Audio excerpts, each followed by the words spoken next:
jẹ́ mọ̀ wípé ìdíje AFCON ó ti ṣe kíni ó ti súnmọ́lé gidigidi báyìí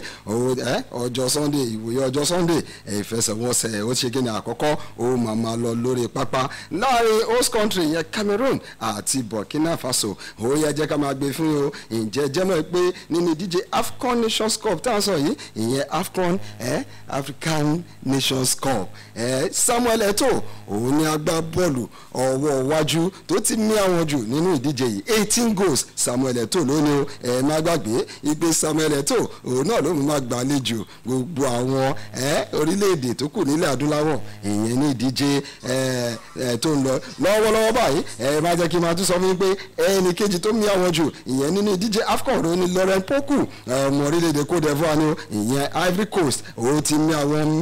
mẹ́rìnlá 14 goals lónìí nínú ìdíje AFCON ẹ má gbàgbé tiwantiwa bàbá tó láǹkì ìyẹn létí Rashidi Yakini ọmọ orílẹ̀-èdè Nàìjíríà òun lẹ́ni kẹta tó ti ní àwọn jù nínú ìdíje AFCON ìyẹn 13 goals ní bàbá ní o ẹni tó ní ẹ̀kẹrin òun náà ní Hassan El Shazi ìyẹn láti orílẹ̀-èdè Egypt òun ló ní ẹni ẹ̀kẹrin ó ti ní àwọn 12 nínú ìdíje AFCON Patrick Mboma ńkọ́ ìyẹn fún Cameroon ó ti ní àwọn 11 ìyẹn nínú ìdíje AFCON Osam Hassan ìyẹn ní ọmọ orílẹ̀-èdè Egypt ní òun náà ti ní àwọn 11 nínú ìdíje AFCON tààlẹ́ ẹni tó tẹ̀lé wọn Didier Drogba fún orílẹ̀-èdè Côte d'Ivoire yẹn Ivory Coast òun náà ti ní àwọn 11 nínú ìdíje AFCON ǹjẹ́ ìdíje AFCON eléyìí tá a máa bẹ̀rẹ̀ yìí eléyìí tó máa wáyé ṣé ọmọ Nàìjíríà máa fìwé sínú ẹ̀ṣọ́ máa forúkọ ẹ̀ sínú ìwé ìtàn gbogbo ẹ̀ a máa gbé sí létí. Oya ǹjẹ́ jẹ́ mọ́ pé lánàá Chelsea the Blues àwọn aláriwo tí wọ́n jẹ́ ká ní lánàá ni bàbá tí ń tẹ́ wọ́n ti ń pè ní pé a ti ṣe kínní ẹ̀ ṣó ti rí àárí kókó jó wọlé lẹ́ni òun tún ló ń wáṣọ ọ̀tẹ̀ ni òun tún wáṣọ ọ̀tẹ̀ inú ẹ̀ dùn wọlé ni òun ní ṣó ti rí spinach ṣó tán ẹ̀ a ti ṣe kínní yẹn kí ilẹ̀ ṣe ìtàlẹ̀ bá ṣe ẹ̀dàró dúdú sí ara aṣọ funfun àwọn ẹni ẹlẹ́ni ìyẹn sport là ń porí ẹ̀ báṣọ wọn jẹ́ inú ń dùn ẹ má gbàgbé nínú ìfẹsẹ̀wọnsẹ̀ yẹn ongo náà ní méjèèjì àríkòkò bẹ́ẹ̀ ni àwọn tó ṣẹlẹ̀ nìyẹn nínú lórí pápá lánàá kí ló tún ṣẹlẹ̀ o jẹ́ ká máa jẹ́ kó wọ́n yẹ pé àwọn kan inú wọn ń dùn wọn rẹ́rìn músẹ́músẹ́ àwọn wò là ń pèrè o Barcelona wọ́n borí fẹsẹ̀wọnsẹ̀ wọn lánàá o inú wọn dùn wọ́n wá látẹ̀yìn ni o wọ́n borí 2-1 nígbẹ̀yìngbẹ̀yìn pàtẹ́wọ́ fún Barcelona díẹ̀ èmi pàtẹ́wọ́ o nítorí pé kí ni wọ́n láwọn ti gbéra sọ má gbàgbé pé wọ́n jẹ chicken ọdún. pàtẹ́wọ́ fún Barcelona nítorí sọkúmẹ́sì inú ẹ̀ ń dùn gan lánàá ni. ta ló tún kù Real Madrid owó fagídí borí fẹsẹ̀wọnsẹ̀ tiẹ̀ lánàá bẹ́ẹ̀ ni eléyìí lọ ṣe kí ni làbẹ̀ máa fi bẹ̀rẹ̀ ètò láàárọ̀ ti tòní àwọn ikọ̀ mi wọ́n wà lórí ìjókòó tó yẹ pé gbogbo wa inú wọn tẹ̀ ń dùn lẹ́nu ó dàbí àpò ti kú ayíkòkò. ohun ẹ̀rí ẹ̀rù Chelsea yìí ṣe ohun ẹ̀ pé kó ṣe hot Chelsea or blues mo kí gbogbo olólùfẹ́ Chelsea lára bó ti ẹ̀dí pàgé spinet parukọ́ set mọ́ àlànà ní ẹ̀tọ́ tí a máa ṣe kìnìkan mo ó náà ló ní ẹ̀tọ́ sáré ẹ̀ka ìtàn tó wà lẹ̀ pé Stafford Bridge ìgboro ní Tottenham wọn ń débẹ̀ kọ́ra ìṣe nǹkan bẹ́ẹ̀ sì tọ́ níbẹ̀ náà ní draw lórí nídìje Carabao Cup yìí but lánàá náà Chelsea sáré ṣe fún wọn ló ti jẹ́ pé ó ń go ní second goal but deflection alákọ̀ọ́kọ́ Kayavati ni wọ́n ń go lónìí gbogbo yàrá lé ẹ ṣe tẹ̀dọ̀ àpò mọ́ aláàárọ̀ yìí Lágbo Sport lẹ́tọ̀ bó ṣe máa dún létí yín ní gbogbo tẹ̀ tí ń gbọ́ wa Ọlátúndé Ọmọkalẹ̀ jẹ́ iná lórúkọ mi tí ẹ mọ̀ sí. ó fún wa ní vibe nítorí pé ó bá mọ bí olóyè ọ̀dọ́ ṣe ń jó olódógbìn lánàá inú ẹ̀ wà á mọ̀ kọ́ tí mò ń sọ yìí. ó tẹ green ó ti tẹ green. ó yá kátó wá sọ pé ó ti tẹ green. ó yá ẹgbẹ́ bó bàbá òdùà surplus inú wọn ń dùn lọ́wọ́lọ́wọ́ báyìí ó tẹ green káàkiri ni. ó yá ẹjọ́ la bí kẹjọ tiẹ̀ dé. ọjọ́ tí mo kí kórìírí àná orúkọ tèmi náà ni Michael Batunde Opola tí gbogbo yín mọ̀ sí ẹjọ́ ẹ káàbọ̀ sí Lágbo Sport. bẹ́ẹ̀ ni ẹ káàbọ̀ sí Lágbo Sport super sub wa ń bí ìyẹn Sodiq Akínbolú tó ń jẹ́ kí n máa ní àǹfààní àti máa wò wá káàkiri àgbáyé pẹ̀lú ẹ̀rọ ayélujára yín bẹ́ẹ̀ ni Sodiq Akínbolú òun náà stamp paper sọ̀dẹ̀ pápá tiwa ní àárọ̀ ti tòní èmi olólùfẹ́ yín náà ni Akínmọ́lá tó bọ̀ sùn tí gbogbo yín mọ̀ sí Akim Spinet ni mo ṣe kíni ni mo stamp paper ni mo fẹ́ máa fi ẹnu mi àwọn nígbà tá a bá ti ṣe kíni tá a bá ti fọn wíṣù pé ó ti yá o bẹ́ẹ̀ ni a máa bẹ̀rẹ̀ sí ní ṣe kíni a máa gbé sí ní létí lẹ́ni tó jẹ́ ọjọ́ kẹfà oṣù kíní ọdún 2022 ọjọ́ àlàmísì náà ló bọ́ sí ọjọ́ Thursday bẹ́ẹ̀ ni gbogbo wa kọ́ la máa ṣe kíni la máa rí àjẹfì jẹun la máa jẹ abáyé jáde nílé pẹ̀lú ayọ̀ láàárọ̀ ti tòní náà la máa fi ayọ̀ wọ ilé wa padà.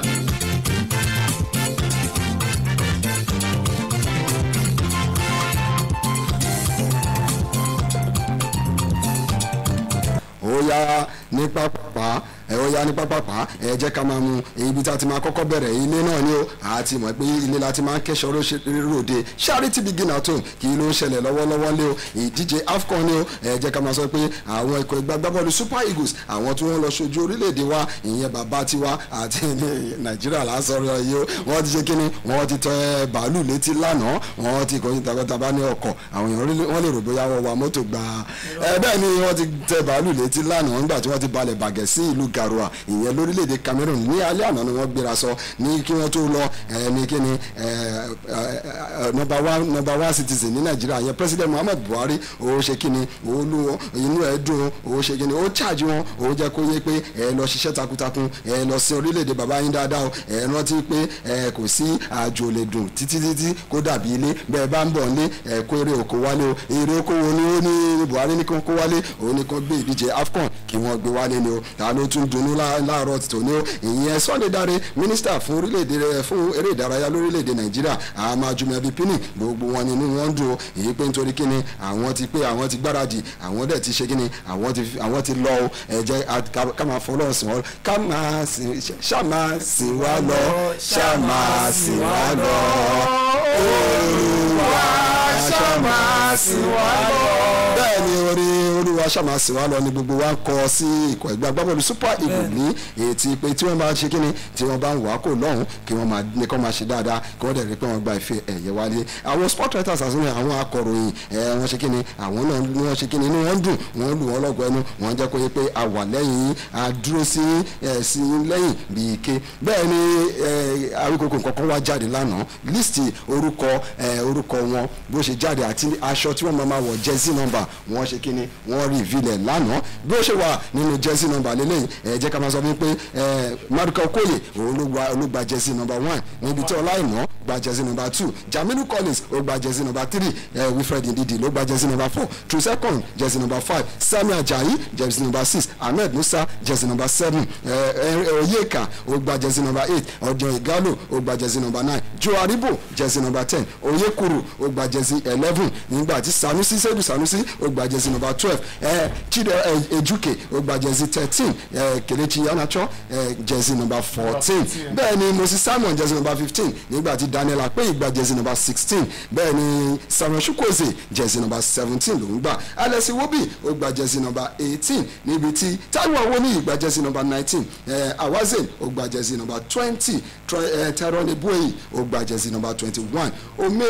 Kenneth Omero 22 nígbà tí Francis Uzoho gba number 23 Sodiq Umar ó gba 24 níbi tí Kelechi Wakali ó gba jersey number 25 Olisanda ìyẹn gba 26 nígbà tí John Noble gba jersey number 27 Ọláyínká Peter Ọláyínká ó gba jersey number 28 bẹ́ẹ̀ ni àwọn tí wọ́n bí jersey number wọn bí wọ́n ṣe máa lọ lé ní nínú ìdíje AFCON bó ṣe máa rí ni bẹ́ẹ̀ tí kọ́kọ́ ń jẹ́ ó jẹyọ ń bẹ̀ tí mo fẹ́ kásáré sọ̀rọ̀ nípa ìpápápá ọdún Jude Igalo nísìnyí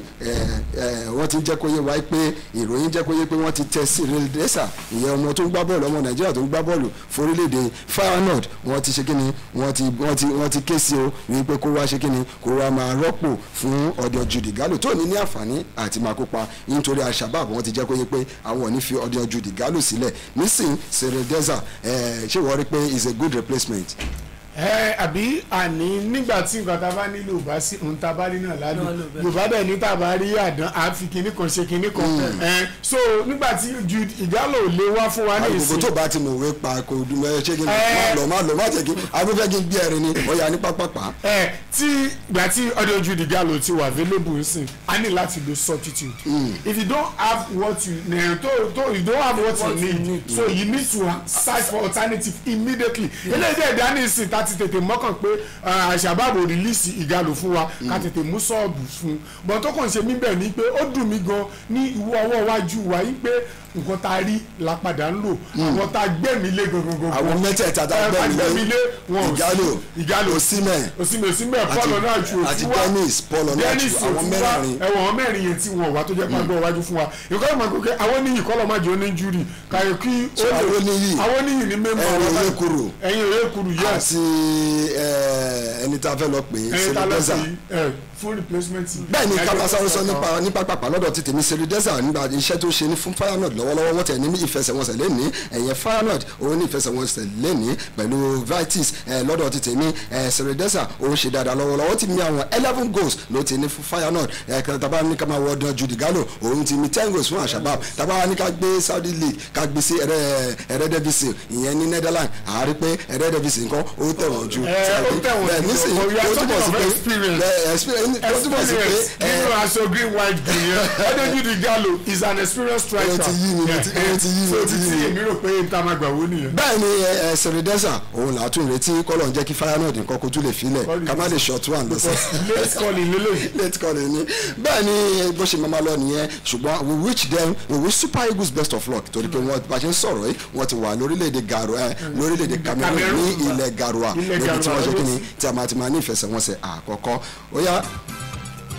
ní pápápá ẹ jẹ́ ká ṣe kínní ẹ jẹ́ ká tẹkọ̀ létí ilẹ̀ orílẹ̀-èdè Nàìjíríà náà la wà ṣùgbọ́n a fẹ́ sún síwájú ìyíbo là ń sún lọ àpadà wá à ń sún sí ìdíje NPFL kí ló ṣẹlẹ̀ ń bẹ́ o àwọn rẹfúrí tabana àwọn rẹfúrí àwọn tó ń fọ fèrè láàrin gbogbo wọn ti jẹ́ kó yé o wọ́n ṣèpàdé ni wọ́n ṣe lẹ́nu ìpàdé wọn tí wọ́n ṣe lánàá ni wọ́n gba agbẹnusọ wọn ìyẹn Kelechi Mejobi òun ti sọ síta òun ti ń jẹ́ kó yé òun níbi táwọn foríkorí sí táwọn fi kùnlùkùn sí ni pé ìdíje tó bá ti kan ìdíje Dakada FC àwọn ò ní lọ síbẹ̀ lọ sórí pápá láti lọ fọ́n fèrè kí ló ń ṣẹlẹ̀ o ẹ má gbàgbé pé ìdíje ẹlẹ́ẹ̀kẹrin èlé tó wáyé match day 4 tó wáyé láàrin Dakada àti Remo Stars ìyẹn lórílẹ̀‐èdè ní ìpínlẹ̀ Akwa Ibom lọ́hùn ìkọ́kọ́ ṣẹlẹ̀ o kí ló ṣẹlẹ̀ wọ́n mú assistant referee ìyẹn bàbá wọn gbá létí gbogbogbò wọ́n gbá létí gidigidi ní first half wọ́n ṣe parí first half tó ń jáde bọ̀ báyìí wọ́n làǹgbàtì ni ta ló làǹgbàtì assistant coach fún Dakada ni o ṣùgbọ́n nígbà tí ilé ìṣẹ̀lẹ̀ ńkọ́ wọ́n padà parí ìfẹsẹ̀wọnsẹ̀ yẹn nísìnyí ìròyìn ti ń jẹyọ wọ́n ti ní àwọn ẹ̀rù ń bá wọn ẹ̀mí àwọn òde ẹ̀mí wọn ò safe nísìnyí àwọn ò lè lọ síbi tí Dakada wá láti lọ máa ṣe kíni láti lọ máa fọ́n fèrè àkọ́kọ́ ohun tí wọ́n fọ́ síta nìyẹn nísìnyí Dakada wá fọ́n síta òun ni ẹ má gbàgbé nǹkan tó ṣẹlẹ̀ kò rí bẹ́ẹ̀ o kò rí àwa kì í ṣe bẹ́ẹ̀ o àṣẹ̀ṣẹ̀ máa bẹ̀rẹ̀ láti gbàtà ti wà ní NNL gbogbo nǹkan tó máa ń ṣẹlẹ̀ nílé wa ní kò sí peace ló máa ń wà o ṣùgbọ́n tó ṣẹlẹ̀ lánàá àwọn ò mọ ẹni tó ṣe wọ́n láwọn ò mọ ẹni tó ṣe nísìnyí ẹni tó ṣe orúkọ ẹ̀ ti bọ́ síta àti mọ ẹni tó ṣe tí wàá lọ jẹ́ assistant coach kí ló dé tí Dakada ṣe báyìí lọ́dọ̀ ti tèmi Dakada nísìnyí àjọ LMC wọ́n ti dá sí o wọ́n ti ní Sunday Etafia òun ló ṣe o ta ni Sunday Etafia assistant coach fún Dakada ni wọ́n ti ní pé fún assault tó ṣe wọ́n jẹ́ kó yé pé ó ti tako ìlànà òfin wọ́n ní kó lọ rọ́kúnlé fún àwọn òfẹ́rí lórí pápá fọ́dún kan àkọ́kọ́ nìyẹn Dakada máa sanwó ìtanràn 3.5 million pounds 3.5 million naira bẹ́ẹ̀ ni ṣé Dakada ní pounds ṣá.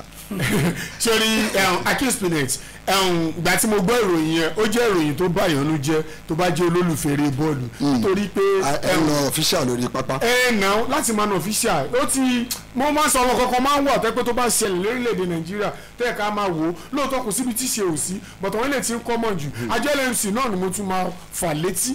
pé kọ́ torí Ọlọ́run ṣe rí àwọn tó ń ṣiṣẹ́ fún àwa yìí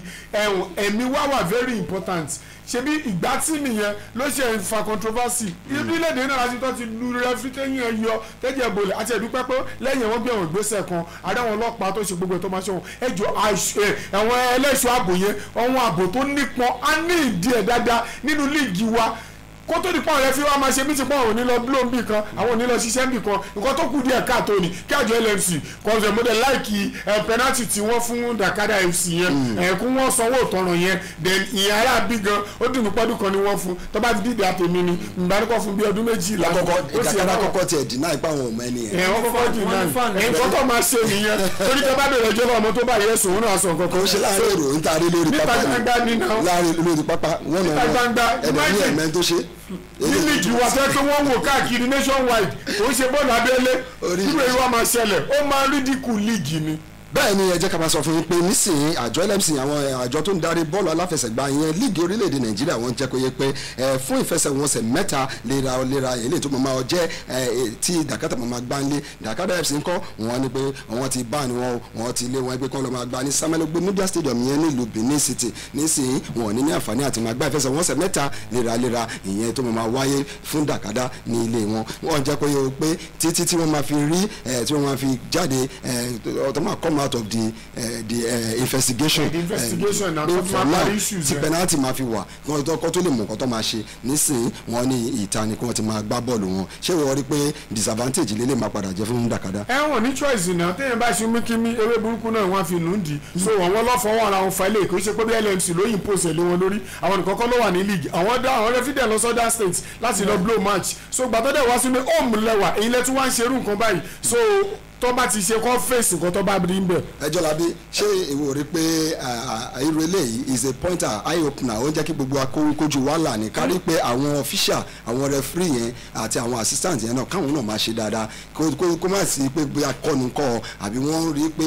wọ́n ṣe bíi. pàṣẹ bá sọ pé kìíní kan tí referee bá ti ẹ̀ ń ṣe òjòrò tó bá ṣe pàṣẹ ẹ níbi tẹ lè report sí ẹ níbi tẹ ti lè protest pé nǹkan báyìí ẹ fẹ́ nǹkan báyìí la rí so àyè yẹn wà òye ń ṣẹlẹ̀ káàkiri lórí gẹ̀ẹ́sì kì í ṣe pé kó wá pé rẹfí ọ̀fíṣíà ẹ mọ̀ pé tó rẹ sẹ́ǹtẹ̀ LMC nìyẹn líìgì wa ló gbá lẹ́sìn yẹn ó wá mú 45 ẹlẹ́ni ó rẹ̀yìn ògùn tó lò. ẹ wá sanwó ògùn padà 250,000 naira náà ní kò lọ sọ fún owó ìgbà tí. ojú àpò àdàbò ojú ara ni aláyẹ rẹ wọ́n ló ti ṣeṣẹ́ ológun kó tó jọ ìpèsè wà láwọn ọmọ ẹlẹ́nu. aligogo ṣé ní pété ẹlẹ́ẹ̀kan máa gba báyìí kó lè gba 250,000. mélòó lè sí ìlú mẹ́lẹ̀jì ara mi ni. ó yá ní gbọ́gbọ́pá ẹ jẹ́ ká máa wọ ní ìdíje AFCON lọ kí ló ṣẹlẹ̀ nínú ìdíje AFCON wọ́n ti kéde síta ìyẹn lórílẹ̀‐èdè Cameroon wọ́n jẹ́ kó yé pé àwọn olóúnjẹ ká máa gbọ́ ìyẹn CAF àjọ tó ń darí bọ́ọ̀lù aláfẹsẹ̀gbá nílẹ̀ adúláwọ̀ àwọn náà tún kọ ìdíje AFCON tó máa lọ ní orílẹ̀‐èdè Cameroon wọ́n jẹ́ kó yé wọ́n ní àwọn ti kéde síta kí ni wọ́n kéde síta wọ́n ní bí stadium yìí bó ṣe máa gba yẹn ibi tí pápá ibi tẹ́ ti máa gbàlejò bó ṣe gbọ́dọ̀ máa kún tó wọ́n jẹ́ kó yé o pé 60% ni wọ́n fún gbogbo àwọn countries àti gbogbo stadium bó ṣe gbọ́dọ̀ máa kún ìyẹn fún àwọn tó lọ wòran àwọn olólùfẹ́ tó lọ wòran lórí pápá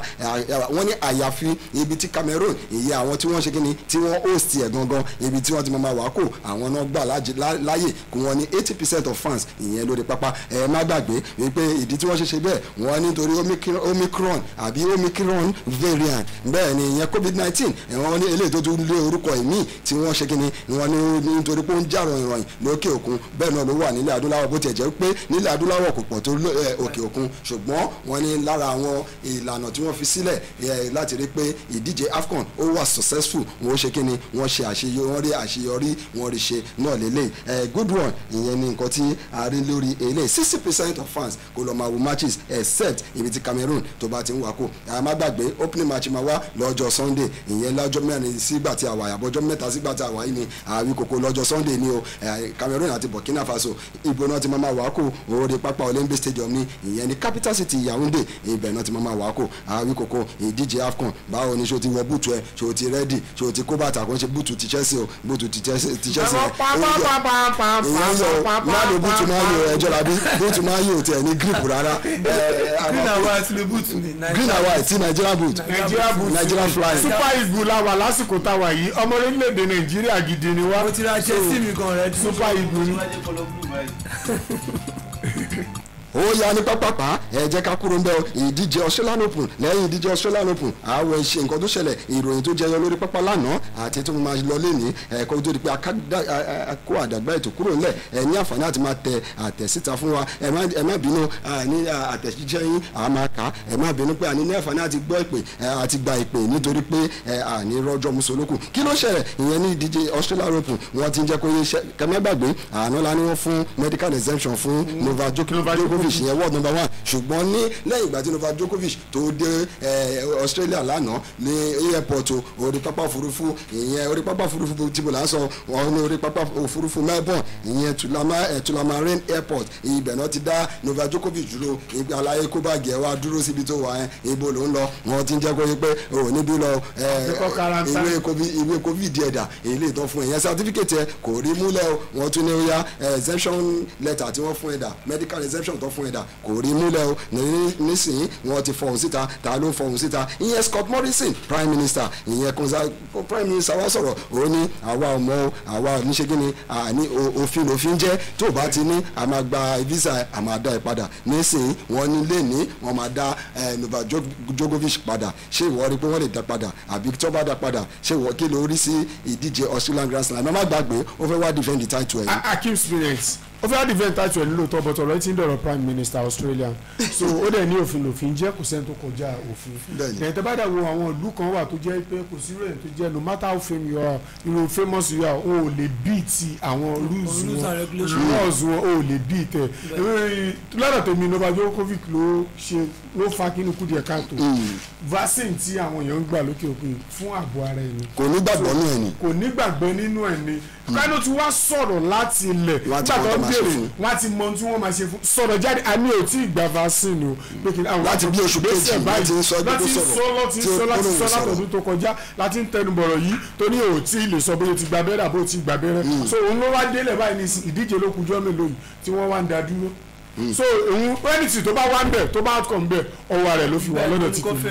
bẹ́ẹ̀ ni àwọn ìfẹsẹ̀wọnsẹ̀ ìdíje wáyé ìfigagbága wáyé nínú ATP Cup tó ń lọ lọ́wọ́ ní orílẹ̀-èdè Australia yẹn ní Sydney lẹ́yìn àná báwo ló ṣe lọ Daniel Medvedev ó borí Matteo Berrettini 6-2 6-7 6-4 bó ṣe lọ nìyẹn Cameron Norrie nǹkan ó pàdánù sọ́wọ́ Frizzo Taylor Fritz borí ẹ̀ 6-7 6-3 1-6 bó ṣe lọ nìyẹn kí ló ṣẹlẹ̀ sí Seffield Lane òun àti Jannik Sinner borí ìfigagbága yẹn 6-7 3-6 bó ṣe lọ nìyẹn Daniel Evans ńkọ́ kí ló ṣẹlẹ̀ sí òun pẹ̀lú John Isner Daniel Evans ọmọ orílẹ̀-èdè Briticonia pẹ̀lú John Isner ọmọ orílẹ̀-èdè US òun ṣe kí ni Daniel Evans borí ó borí John Isner 6-4 7-6 bó ṣe lọ nìyẹn láàárín kí ló tún ṣẹlẹ̀ ìyẹn lórí pápá jẹ́ ká máa fi yé pé